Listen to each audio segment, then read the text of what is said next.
Today on Searching for History, we're visiting the Casa Grande National Monument. This is another example of an ancient Native American site, and it's not too far out of Phoenix. So come along with us as we explore Casa Grande.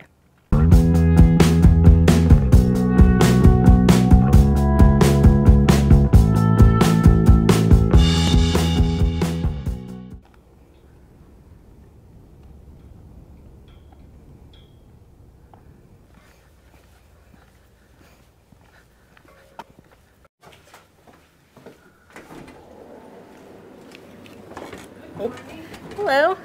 So no one alive today knows the name of the people that lived at Casa Grande.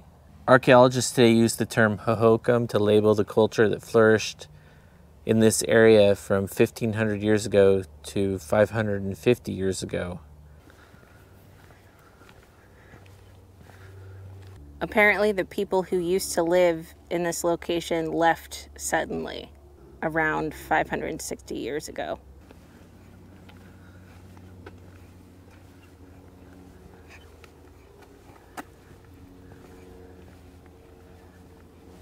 I imagine that roof that's been built over those ruins is there to prevent further erosion.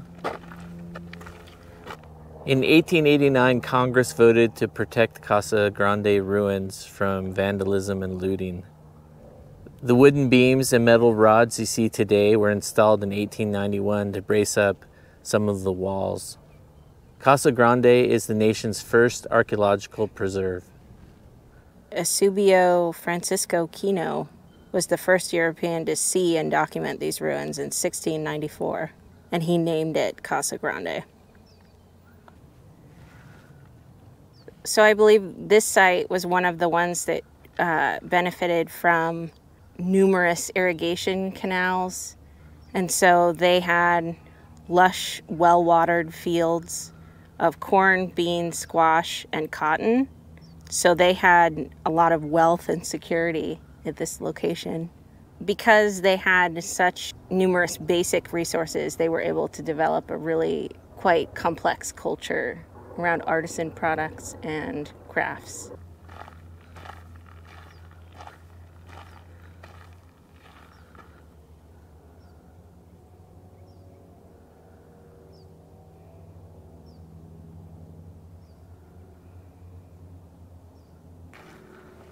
The people at Casa Grande actually benefited from the irrigation canals branching off from the Gila River.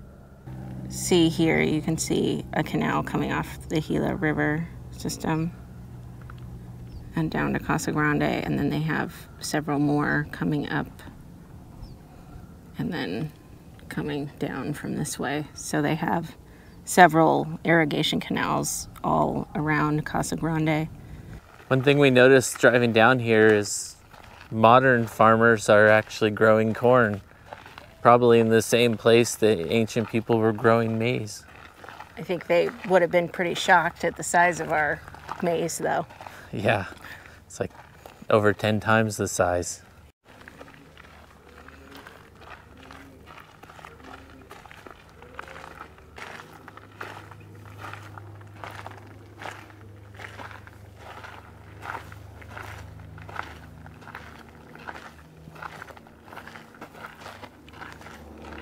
So you can see, based on this drawing, that the original main building here was over twice as tall as it is today. Looks like we can only see about half of that structure. I think they're positing that this structure may have served a similar function to a platform mound, that it was used for primarily different kinds of religious functions.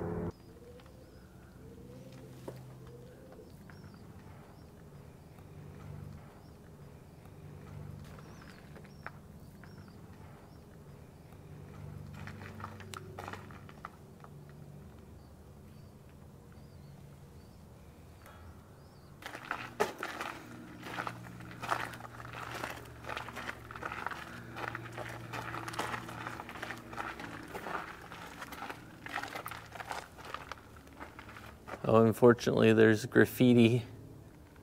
So there has been some sort of restoration work done on this building because you can see bricks right there. Yeah.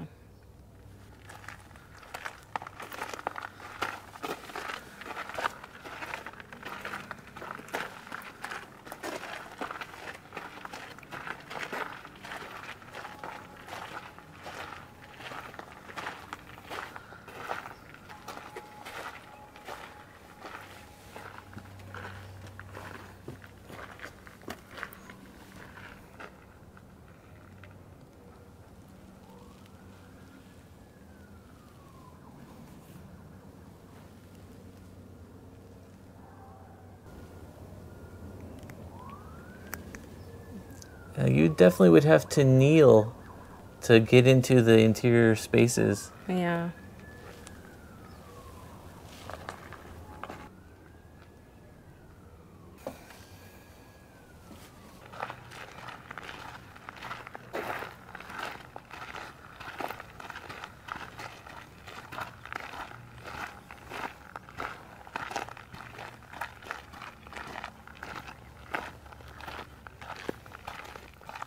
These little rooms that you see on the outside of the large building are called plazas, and they would have been open, and when it was hot, like in the summer, they would have gone next to the buildings where it was shaded, so moved with the sun to where it was shaded.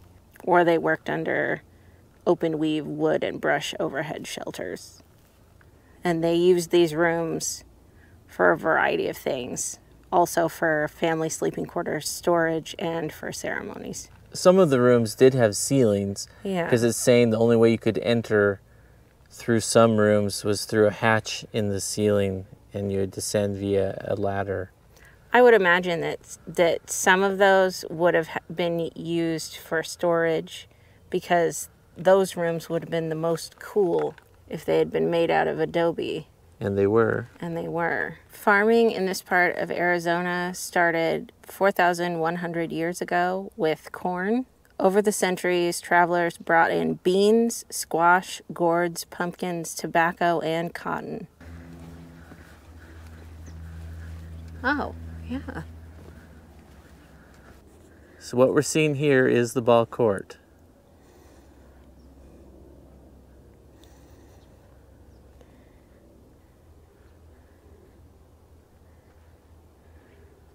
Archaeologists see clues that once the platform mounds to the right were built, people suddenly abandoned this ball court. So I think the ball court and the platform mound served similar purposes in how they were drawing people to community activities. I see. Wonder where the platform mound was supposed to be. There's kind of a rise right Supposed to there. be right out there.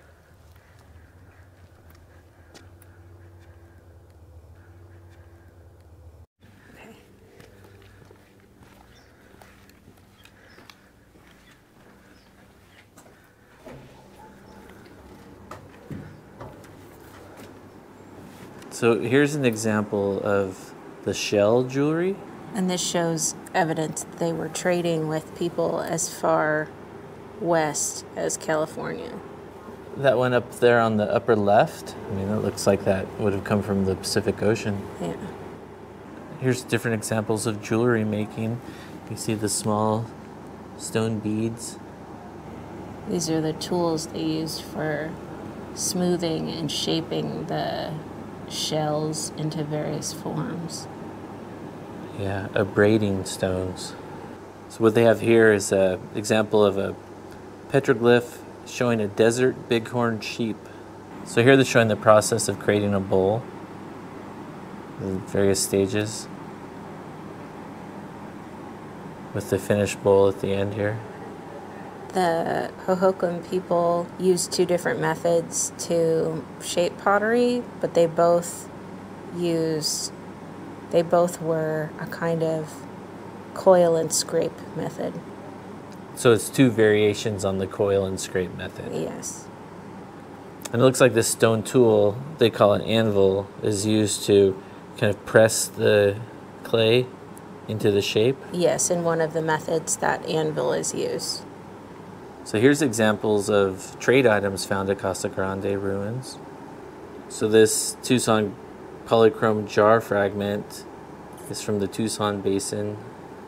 While you have this sandstone-backed plaque or mirror from Mexico, and the conch here is from the Pacific Ocean, probably from the Gulf of California. So this is a model of the Great House at Casa Grande, exposed interior of what it may have looked like. So here's examples of potsherds, and they're reminding us that taking artifacts from archaeological sites is illegal. So if you see things like this, just leave it there. Here's an example of the tiny maze they would have grown. Look at these spindle whorls. Examples of different types of stone tools. For water and food storage. Oh, it's saguaro, wine cooking. Apparently, when different types of temper were added, a vessel became more porous and acted as an evaporative cooler, producing chilled water. So this olla, here's a picture of when it was in situ in 1906. Well, that was our stop at Casa Grande Ruins National Monument. I hope you enjoyed taking a look at this ancient Hohokam culture. I should point out that the entrance to this site is free of charge. Please remember to comment on this video, hit the like button, and subscribe to Searching for History. Thanks for watching.